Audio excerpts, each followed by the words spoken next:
Oke, selamat malam, shalom semuanya. Senang sekali saya bisa bersama-sama dengan Bapak Ibu sekalian, saudara semuanya, dan terima kasih untuk Pak David yang sudah memberikan kesempatan lagi untuk malam ini saya bisa sharing. Oke, malam ini tema sharing saya beri tema Your Story. Ditanya memang satu hari itu waktu saya lagi duduk di balkon, nggak tahu gimana, terdengar itu kata ini, your story gitu. Jadi memang akhirnya saya mengambil tema ini, mengambil apa yang saya dapat untuk saya jadikan bahan buat saya. Saudara, every one of us has the story. Ya, setiap kita itu pasti punya cerita. Ada cerita yang kita bisa pakai atau kita kita ceritakan sendiri mengenai siapa kita. Tapi juga ada satu sisi cerita yang memang orang lain bisa bercerita tentang kita. Nah, malam ini saya mau ambil kesempatan 1-2 menit aja ya ke depan dan saya minta tolong Pak David untuk bisa bercerita siapa sih Yungki Setiawan di mata seorang David Basuki gitu. Silakan Pak, monggo Pak. Oke Pak Yongki, thank you buat kesempatan ini. Nah, saudara yang saya kasih dalam Tuhan, jadi eh, jujur saya kenal Pak Yongki ini udah cukup lama, saudara. Ya, saya rada lupa berapa tahun Pak ya? 26 tahun Pak. 26 tahun, berarti udah ngelewatin perak, saudara. Nah, jadi awalnya gara-gara saya dikasih kesempatan untuk ngisi persekutuan doa di kantornya. Ya, di kantor beliau waktu itu ya beliaulah yang mengomandani yang istilahnya mendorong diadakannya persekutuan ini. Nah, di dalam pengenalan saya akan beliau, saudara, karena waktu itu beliau udah pegang jabatan tinggi di sebuah bank. Nah, saya lihat konsistensinya sampai hari ini, saudara. Jadi dari direksi sampai di root sampai komisaris naik terus, saudara, sampai akhirnya berhenti dari komisaris, ya hatinya tetap sama, saudara. Ini yang luar biasa. Karena apa? Beliau sadar akan panggilan dan pilihan Tuhan. Nah, saya diingetin satu ayat, saudara, tadi ini, barusan ini aja. Ya, dari kalau Anda lihat ayatnya Matius 5, ya, ayat 14 itu nulisnya, kamu adalah terang dunia. Kota yang terletak di atas gunung tidak mungkin tersembunyi. Saudara, ya. Jadi, ketika Yesus bilang kepada murid-muridnya bahwa kamu adalah terang dunia, ya, saya melihatnya sama, saudara. Jadi Pak Yungki ini adalah terang dunia, saudara. Posisi dimanapun, lagi ngapain pun, saudara, dia tetap menerangi sekitarnya. Ya, bahkan di pekerjaan waktu itu di kantor bank yang isinya juga bermacam-macam orang, secara profesional performanya tetap menjalankan dirinya sebagai terang dunia ini. Bahkan terakhir setelah mulai mundur dari pekerjaannya, Tuhan nambahin kerjaan nih ke Pak Yungki untuk jadi penyanyi, saudara. Penulis lagu dan nyanyi. Ya, tapi sebelum itu juga konsistensi yang saya lihat adalah beliau tiap hari bikin renungan harian, saudara. Ini nggak guyon, saudara. Nggak guyon dalam arti kesetiaannya dan konsistensinya ini saya salut. Dan saya percaya karena ada Tuhan yang menggerakkan di dalamnya dia nih. Ya, sekali lagi maju terus Pak, kita doakan luar biasa. Tuhan berkati, thank you. Itu Pak, thank you. Jadi teman-teman semua ini nggak janjian sama Pak David ya suruh ngomong apa gitu ya. Ini saya cuma minta apa yang dilihat Pak David terhadap saya gitu. Jadi kacamata kacamata Pak David. Nah, jadi memang kembali lagi bahwa tadi saya katakan setiap kita punya cerita. Nah, setiap Anda juga punya ceritanya, ya, yang pasti. Nah, saudara masih ingat nggak cerita tentang Yusuf di Alkitab? Ya. Kalau kita ambil singkatnya aja, Yusuf kan anak paling kecil yang lahir di masa tuanya Yakub gitu ya, ayahnya. Kemudian kan Yusuf itu karena disayang, saudara-saudara yang lain iri. Kemudian malah dari iri berubah jadi benci. Ya, kita tahu bahwa saudara-saudara merencanakan untuk membunuh uh, Yusuf, ya kemudian kan akhirnya tidak jadi dibunuh, malah dijual kepada saudara-saudara di Median itu, dan kemudian dia dijual sebagai budak dan bekerjalah sebagai budak di rumahnya Potifar. Alkitab juga menceritakan bahwa Yusuf bekerja dengan baik, disayang banget sama Potifar. Sampai satu titik di mana istrinya Potifar mengajak Yusuf untuk berselingkuh. Kemudian Yusuf menolak dengan tegas, gitu ya, malah lari daripada Ibu Po. Nah, kemudian dia difitnah oleh Ibu Po bahwa dia ingin memperkosa ibu ini. Sampai suaminya marah dan dia dimasukkan ke dalam penjara. Di penjara pun dia melakukan hal yang sangat luar biasa, disayang oleh kepala penjara, ya, menolong juru minuman raja, tapi waktu juru minuman raja sudah keluar, seolah Yusuf dilupakan. Tapi singkat cerita, akhirnya kan dia diangkat sebagai Perdana Menteri di Mesir pada saat itu. Betul? Ya, orang nomor dua lah setelah Firaun. Dan dia diberikan tugas mengelola negara, dan yang paling luar biasa, dia mengelola dengan baik di 7 tahun masa kelimpahan dan 7 tahun masa kekeringan yang ada di Mesir. Waktu terjadi kelaparan, kekurangan makanan, ya Mesir mempunyai stok gandum yang sangat luar biasa, sehingga Mesir bisa memberkati negara-negara tetangganya maupun juga orang-orang yang datang ke sana untuk minta membeli gandum. Termasuk disitulah dia dipertemukan kembali dengan saudara-saudara dan terjadi rekonsiliasi keluarga. Nah, cerita perjalanan seorang Yusuf ini adalah satu cerita perjalanan yang sangat menarik, saudara semuanya. Saudara kalau perhatikan, ya, Yusuf tidak membiarkan situasinya mendikte kehidupannya. Sebagai budak, dia bisa saja menyerah pada nasibnya. Tapi itu tidak dilakukan. Dia tetap mengerti jati dirinya seperti apa yang Tuhan katakan, bahwa membawa hidupnya untuk melakukan banyak hal yang baik dan menjadi terang. Sebagai seorang yang dihianati, sebagai orang yang difitnah, dia tidak mengizinkan kemarahan dan juga kepahitan maupun kebencian mendikte juga hidupnya. Tapi dia hidup menghidupi nilai-nilai ilahi atau godly values di dalam apapun yang dia lakukan. Nah, cerita Yusuf ini adalah cerita hidup yang menginspirasi banyak orang, termasuk menginspirasi saudara dan saya. Nah, banyak sekali cerita-cerita seperti ini di Alkitab. Kalau kita baca, yang cerita-cerita yang menginspirasi kita, bahkan merubah cara hidup maupun perspektif pandang kita masing-masing. Cerita hidup Abraham dengan ketaatannya. Cerita hidup Ruth dengan kesetiaannya. Cerita hidup Zakeus dengan kegigihannya. Cerita hidup Paulus yang dirubahkan Tuhan. Dan cerita hidup Yosua yang tidak terpengaruh dengan apa yang dilihat, tapi tetap percaya kepada Tuhan. Demikian juga cerita-cerita lainnya. Tapi kalau saudara coba perhatikan semua cerita-cerita ini yang kita baca, yang kita mengerti selama ini di Alkitab, ada benang merah terhadap semua cerita ini. Benang merahnya adalah their life story is about God's story. Cerita hidup mereka adalah cerita tentang Tuhan di dalam kehidupan mereka. Betul?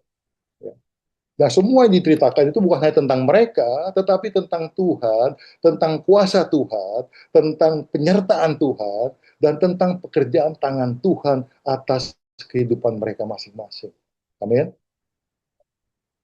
Saudara, beberapa waktu yang lalu, saya melihat satu postingan di Instagram yang diposting oleh seorang yang bernama Forrest Frank.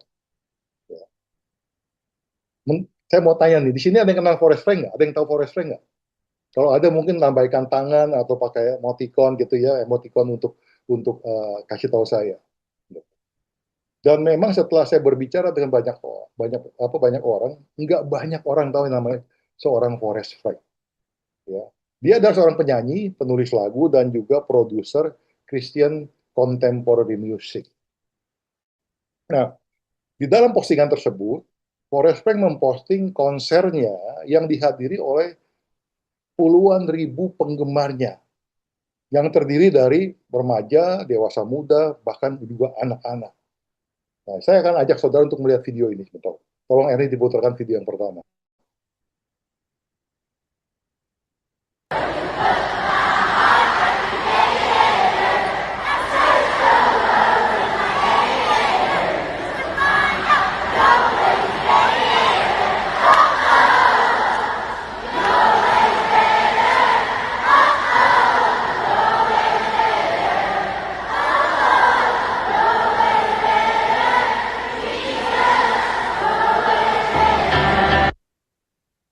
Oke, lirik yang dinyanyikan bersama dengan penggemarnya kan sebenarnya sangatlah simpel, betul?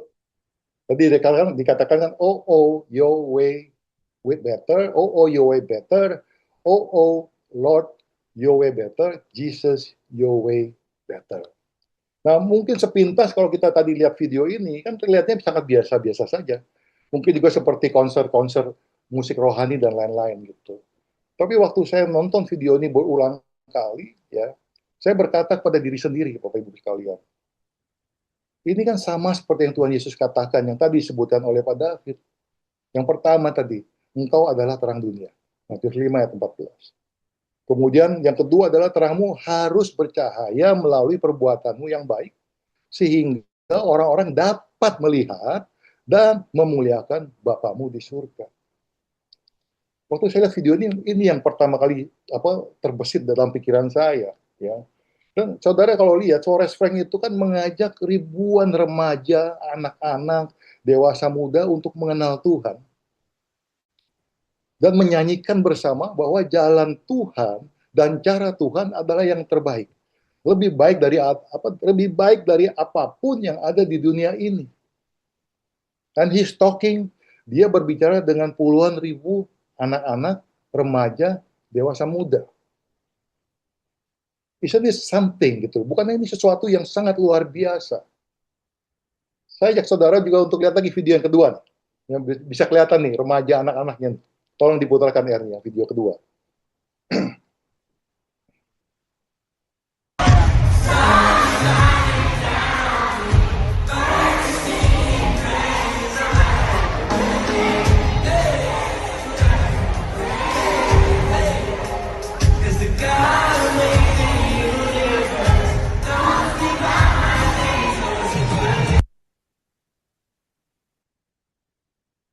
Nah, oke. Tadi kan kita lihat sendiri.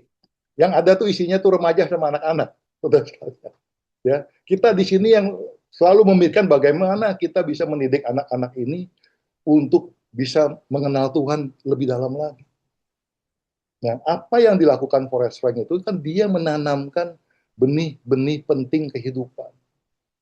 Dalam bahasa Inggrisnya saya katakan dia menanamkan yang namanya life solid foundation kepada ratusan ribu bahkan jutaan remaja dan anak-anak.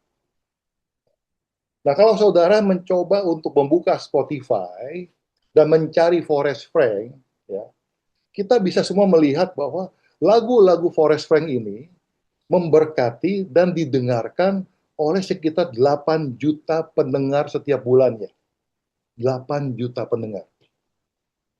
Message simple tadi. Oh, oh, your way is better, your way is better. Oh, Lord, your way is better. Jesus, your way is better. Nah, saudara tahu Battle Music? Pasti tahu lah ya. Kemarin Reva yang ngundang kok kemarin, kan gitu kan. Battle Music, lagu-lagu Battle Music, lagu-lagu pujian penyembahan Battle Music itu didengar oleh 6,7 juta pendengar setiap bulan. Forest Frank, 8 juta. Ya. Saudara juga tahu yang namanya Hillsong Worship. Ya. Hillsong Worship, lagu-lagunya itu didengar oleh kurang lebih 6,9 juta pendengar setiap bulan. Kembali lagi, Forest Frank 8 juta. Waktu saya cari lagi gitu ya, gimana nih dengan yang grup-grup lokal. Saya lihat nih misalnya JPCC Worship. JPCC Worship itu didengar kurang lebih 600 ribuan tiap bulan. Terus saya penasaran, saya cari teman saya deh, Frankie Kuncoro gitu kan. Cari Frankie Kuncoro. Frankie Kuncoro didengar kurang lebih 300 sampai 400 ribu pendengar setiap bulan. Forest Frank didengar dan memberkati 8 juta pendengar setiap bulan. Nah, apa yang dilakukan Forest Frank ini, Bapak Ibu semuanya, sama seperti yang saya ingat itu yang diperintahkan oleh Tuhan Yesus. Tuhan Yesus pernah berkata demikian, tell the good news to everyone. Ya, Markus 16 ayat 15. Saya ambil dari New Contemporary Version punya Bible. Tell the good news to everyone. Lagu-lagunya simple, ya. Anak kecil pun bisa ikut nyanyi kan gitu kan. Tapi itulah yang dia tanamkan, yaitu benih-benih dasar kehidupan atau life solid foundation. Nah, saya penasaran, saya cari lagi cerita mengenai Forrest Frank. Dia tuh memang lahir dan bertumbuh di satu kota kecil di Texas dari keluarga Kristen yang biasa. Belum, Ernie, jangan dipakai videonya. Okay. Nah, kemudian dia mengenal Tuhan lebih dalam lagi sewaktu dia tuh kuliah. Jadi bukan dari keluarganya. Nah, Forrest Frank memulai karirnya itu sebagai penyanyi sekuler. Kemudian dia banting setir menjadi penyanyi dan penulis lagu serta produser daripada Christian Contemporary Music. Nah, kenapa seperti itu? Waktu saya cari tahu, ternyata dikatakan bahwa karena Forrest Frank, dia mau menceritakan perjalanan hidupnya bersama dengan Tuhan. Forrest Frank mau menceritakan perjalanan hidupnya, cerita hidupnya bersama dengan Tuhan. Pertanyaan ada gini, apakah ini satu kebetulan? Atau memang ini Tuhan sudah menetapkan hidupnya Forrest Frank menjadi duta Tuhan di dunia musik rohani, memberkati jutaan orang tadi. Pertanyaan berikutnya, bagaimana kalau dia tetap di jalur musik sekuler, apakah akan berpengaruh besar seperti sekarang? Jawabannya belum tentu. Ya. Nah, saudara harus tahu, kita harus tahu yang satu ini, saudara. Forrest Frank tidak akan bisa bercerita tentang hidupnya bersama dengan Tuhan kalau dia tidak memiliki hubungan yang intim dengan Tuhan. Betul? Dia tidak akan bisa menceritakan hidupnya bersama dengan Tuhan kalau dia tidak memiliki hubungan yang intim dengan Tuhan. Beberapa saat yang lalu ada satu tulisan juga yang sangat memberkati saya. Tulisan ini mengatakan demikian, people look at your fruits, but God look at your root. Orang melihat buah-buah kita, tapi Tuhan sebenarnya melihat seberapa dalam kita berakar, tertanam di dalam kebenaran-kebenaran yang Tuhan ajarkan. Amin. Nah, kita akan lihat satu lagi video penutup daripada Forrest Frank. Di sini di mana satu orang itu bisa bercerita tentang siapa Forrest Frank itu. Ini lebih seru, agak panjang dikit, tapi silakan diputar. Now, this was awesome, but dude, can I be honest? As a pastor, I honestly had a little bit of a problem with Forrest. And dude, I don't like to do this, but I feel like you got to do it. And here was my problem. My problem with Forrest is that man is a problem for the kingdom of hell. Oh, listen, dude. Listen, I had to have a little drama there. That dude is a problem for hell. This kid gets up. He's not a kid. He's a man of God. So he gets up. This is mistake, even with all of the starts lights his and the music. concert like this. Tonight is all about Jesus. We're going to be tuning our hearts to Him. We're going to be lifting up His name and giving Him glory. He deserves all the glory, all the praise. And even now, I just want to invite His presence. So, Jesus, you're so welcome here. Praise Thank you so much for welcomes being the a Holy great Spirit. friend. All the kids are going nuts. So listen, dude. Number one, he starts the concert honoring parents. The first thing he does is shout out who are the parents in the room who brought their kids, and he's cheering the parents. Wow. Number two, like his only concert I've ever seen, it's like wall to wall kids that are 7, and then I'm 2 rows behind grandparents with their grandkids, all stinking That's so worshiping Jesus. Everybody's going nuts. He's honoring the grandparents. He's treating children as blessings. The dude's young dad. He's got whole songs about how awesome it is to be a dad. You just saw it. Guys giving glory to Christ the entire stinking concert, kneeling in front of a cross on the stage like glory up, glory up, glory up. Listen, they call it a concert. It's not a concert. It's the whole thing is a worship service. At every stop of his quote unquote concert, he's bringing in some prominent local pastor. Thousands of people are getting saved. Listen, here's my big takeaway. A Forrest Frank concert is not a concert, it's a move of God packaged as a concert. That's what it is. And dude, this is why this was such a big deal. I got my son and my 11-year-old daughter sitting there, and they're looking up to this guy they think is the coolest guy in the world. What's he doing? Honoring parents, talking about how great kids are, glory up, hands up, tears down in worship, all the things. And that's who my kids are looking at and going, that guy's awesome. Yeah. So if you're a dad, mom, young parent, one of the best things you can do, you steward your kids' heroes, because kids end up imitating whoever they idolize. So I'll just say something's got a bit of an edge to it. If you think that your 11-year-old or your 15-year-old can be listening to Taylor Swift, Olivia Rodriguez, or that Sabrina Carpenter Jezebel girl, think they're awesome, and you think they're going to end up godly kids, bless your heart, because your kids cannot idolize worldliness and end up at godliness. Steward your kids' heroes. Team Forrest Frank. Come on, man. Let's go. That's amazing. Team Forrest Frank. Oke, saudara, itu adalah tentang Forrest Frank yang dilihat dari kacamata seorang Josh Haverton, seorang pastor juga, dan seorang yang sering posting di Instagram. Jadi memang bisa kita lihat cerita hidup seseorang itu bisa diceritakan oleh kita sendiri maupun oleh orang lain. Dan saudara, Forrest Frank's story is about God's story. Amin. Ya. Nah, ada satu lagi cerita yang sangat juga menginspirasi. Saudara pasti pernah mendengar nama ini, Nick Vujicic. Ya, pasti kita semua pernah dengar. Ya.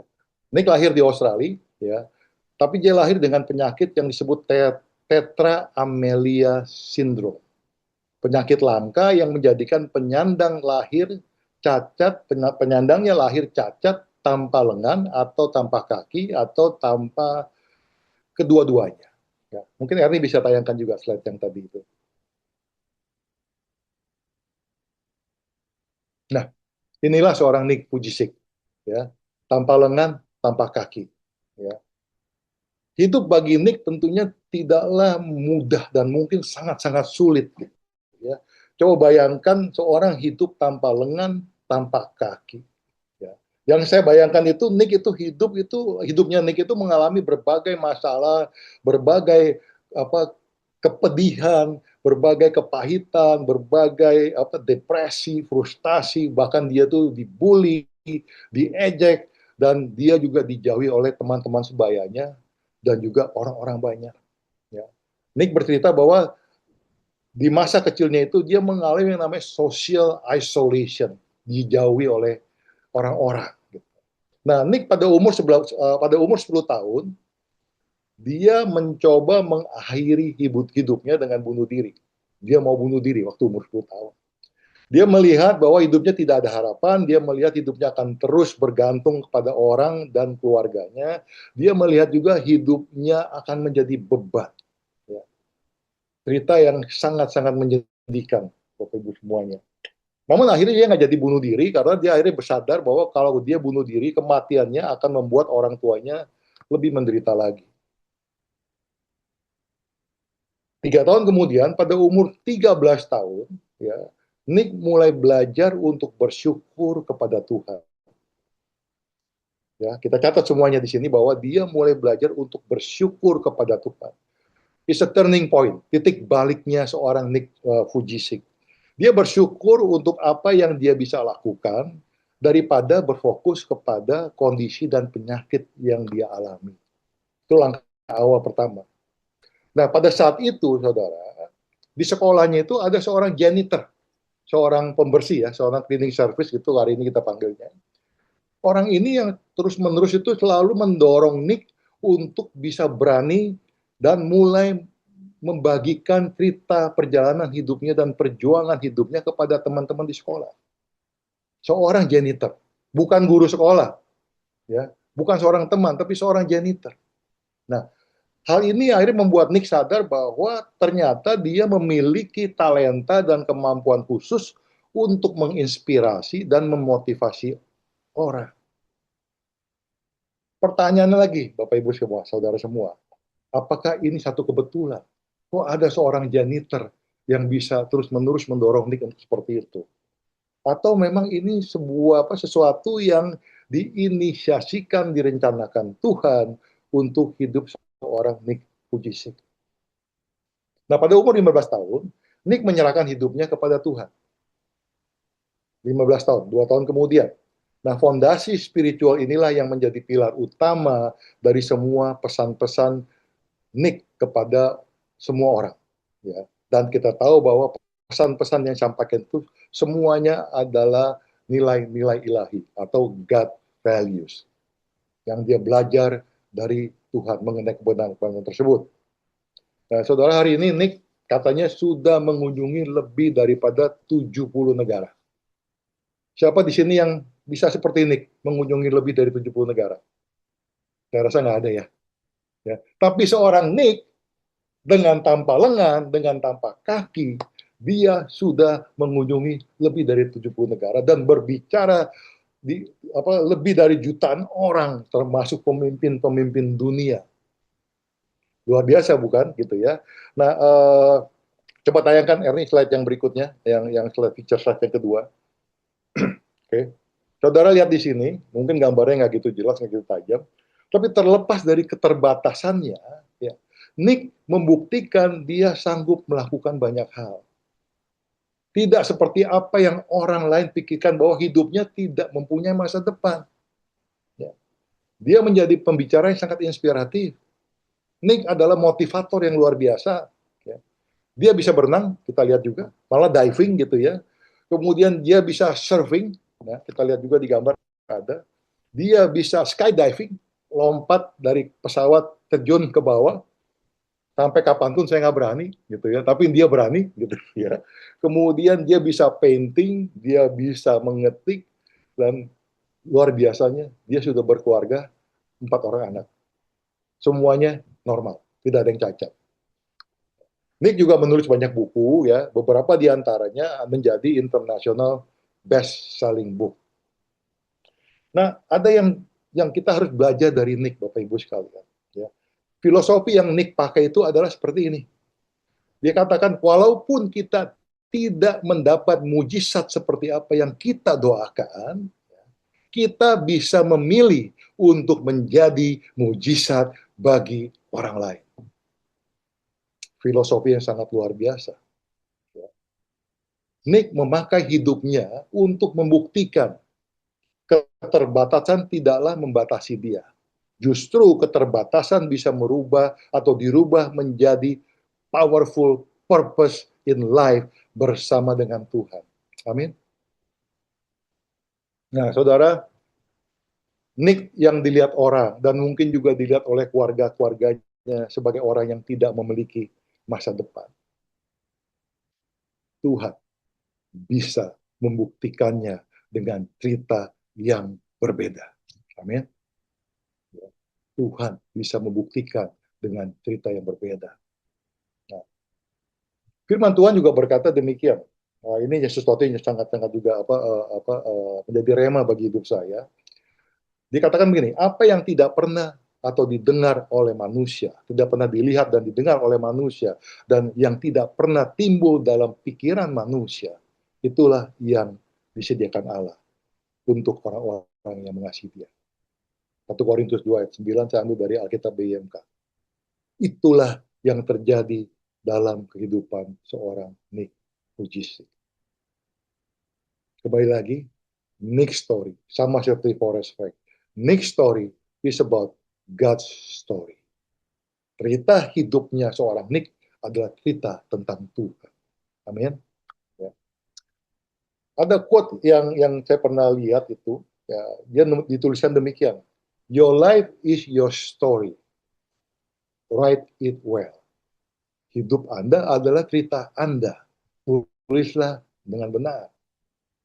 Tapi malam ini mungkin saya ingin mempertegas kembali kalau saya akan mengatakan bahwa your life is your story with God. Write it well. Hidup Anda adalah cerita hidup Anda bersama dengan Tuhan.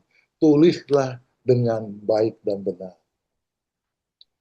Nah, saudara, kita juga harus tahu bahwa Tuhan sudah menetapkan banyak hal untuk cerita hidup kita masing-masing. Ada 4 poin saya mau ambil di sini. Poin yang pertama adalah Yesus menetapkan, dikatakan demikian, bukan kamu yang memilih aku, tetapi akulah yang memilih kamu.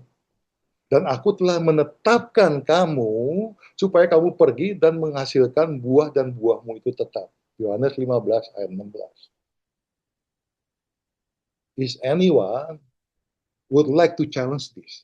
Apakah ada di antara kita untuk bisa memperdebatkan ini lagi?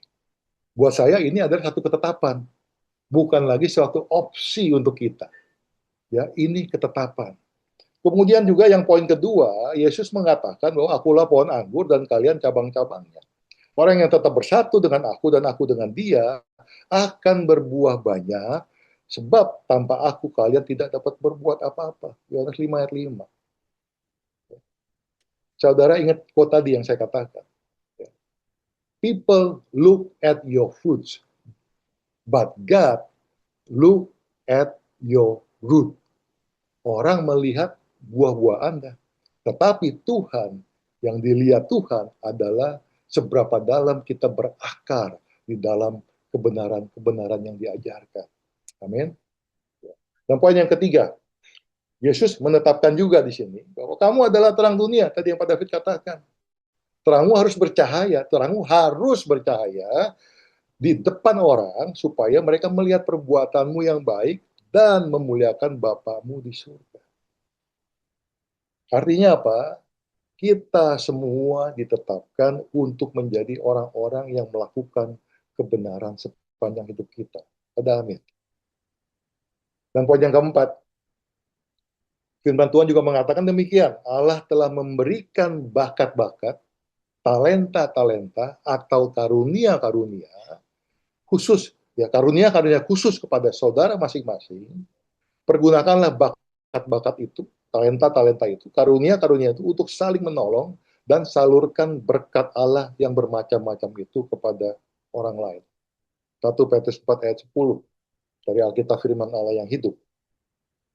Jadi, saudara, apapun yang ada pada kita, apapun yang ada di tangan kita, kita bisa memakai semuanya untuk memberkati orang-orang yang ada di sekitar kita. Amin. Dan kembali lagi, saudara, tolong diingat bahwa your story is about God's story in you. Cerita hidup saudara adalah cerita tentang Tuhan di dalam kehidupan kita masing-masing. Kita bisa belajar dari Yusuf, kita bisa belajar dari Forrest Frank, kita bisa belajar dari Nick Vujicic, dan banyak lagi. Gitu. Poinnya adalah gini, selama kita mau dipakai Tuhan, selama kita tahu our purpose in life, tujuan hidup kita, selama kita mau menceritakan kedahsyatan Tuhan di dalam kehidupan kita, Tuhan dapat memakai hidup kita dan bersama dengan kita menulis our life stories, menulis cerita hidup kita. Amin. Nah, mungkin kita nggak seperti Forrest Frank, berpengaruh terhadap 8 juta anak-anak, 8 juta anak remaja atau dewasa muda. Tapi paling nggak hidup kita bisa berpengaruh terhadap kelompok-kelompok orang di sekitar kita. Mungkin puluhan, mungkin ratusan. Ya. Kalau jumlah di sini kita ada berapa orang? Ada 30 orang. Kalau 30 orang dari kita masing-masing bisa berpengaruh, ya, berdampak kepada 20 orang aja dalam kehidupannya. Artinya berapa? Kita mempunyai dampak terhadap total berapa? 20 kali 30, 600 orang. Ya. Dan dalam perjalanan hidup kita pasti juga kita pernah mendengar cerita tentang seseorang yang begitu menginspirasi kita. Pasti ada. Ya. Bahkan waktu itu kita berkata, wow, seandainya aku juga seperti itu. Dan malam ini saudara harus tahu, saudara dan saya, cerita hidup saudara, your story can do the same. Amin. Cerita kita bisa menginspirasi orang-orang di sekitar kita juga. Amin. Nah, sebagai penutup, saudara, khususnya juga bagi kita-kita yang berada di marketplace, ya. Nah, definisi marketplace saya sangat luas, ya. Marketplace itu bisa bicara tentang orang yang bekerja, ya, atau orang yang berbisnis, atau seorang pemimpin, seorang pelajar, seorang mahasiswa, bahkan seorang ibu-ibu yang sehari-harinya ada di pasar, yang sering ikut arisan, atau yang sering ngafe sama teman-temannya, itu adalah marketplace. Nah, ada satu kata Ibrani yaitu avoda. Ya, pernah dengar nggak saudara avoda? Avoda itu kalau kita translate menjadi 3 poin: to work, to minister, and to worship. Nah, dalam bahasa Ibrani, avoda itu bisa dieja sebagai avodah atau abodah. Ya. Secara harafiah berarti pekerjaan, pelayanan, dan ibadah. Istilah ini memiliki makna yang sangat luas dan mendalam di dalam Yudaisme maupun juga di teologi Alkitab yang menggabungkan 3 dimensi kehidupan. Yang pertama adalah pekerjaan atau usaha. Dalam bahasa Ibrani modern, kata ini sering merujuk kepada aktivitas pekerjaan sehari-hari, profesi, bisnis seseorang, ataupun kegiatan lain. Dimensi yang kedua adalah pelayanan atau service. Ya. Berasal dari akar kata yang sama dengan afad, dengan avoda tadi, afad, yaitu melayani sesama atau melayani Tuhan. Dan dimensi yang ketiga adalah penyembahan atau ibadah atau worship. Dalam konteks rohani, avoda adalah tindakan berbakti, menghormati, dan melayani Tuhan.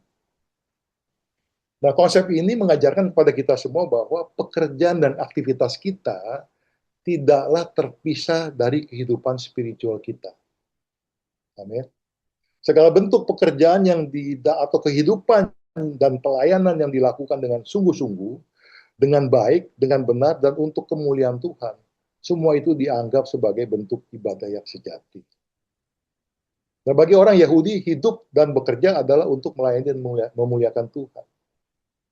Dan saya percaya ini pun berlaku untuk kita semua orang-orang percaya, saudara dan saya.